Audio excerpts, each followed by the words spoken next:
Palang Merah Indonesia menyerahkan bantuan program transfer tunai kepada pengungsi di posko pengungsian UPTD Rendang Karangasem. Bantuan yang berasal dari pemerintah Australia ini yaitu bantuan tunai berupa kupon yang dapat ditukarkan pengungsi untuk membuat usaha produktif. Program transfer tunai merupakan salah satu bantuan pemerintah Australia melalui Departemen Luar Negeri dan Perdagangan. Bantuan ini adalah bantuan tunai berupa kupon yang nantinya dapat ditukarkan pengungsi untuk membuat sebuah usaha. Pengungsi dapat dengan bebas menentukan usaha apa saja yang mereka inginkan. Bantuan ini diklaim lebih efektif dalam memberdayakan pengungsi ketimbang menyediakan makanan atau bahan serta alat secara langsung. Nantinya para pengungsi diharapkan lebih produktif serta menciptakan peluang usaha baru meski tengah berada di pengungsian.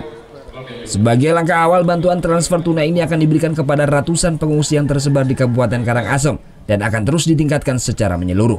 Digunakan bagi usaha-usaha mereka atau mengembangkan usaha-usaha yang mereka lakukan untuk mendukung kehidupan mereka.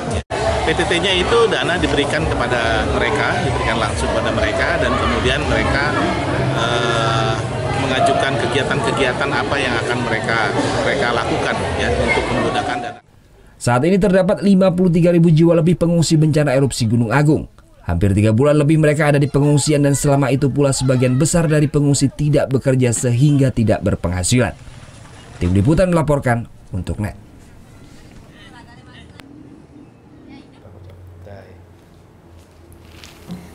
Udah selesai kan nontonnya? Nah, jadi jangan lupa buat like, komen, dan subscribe ya.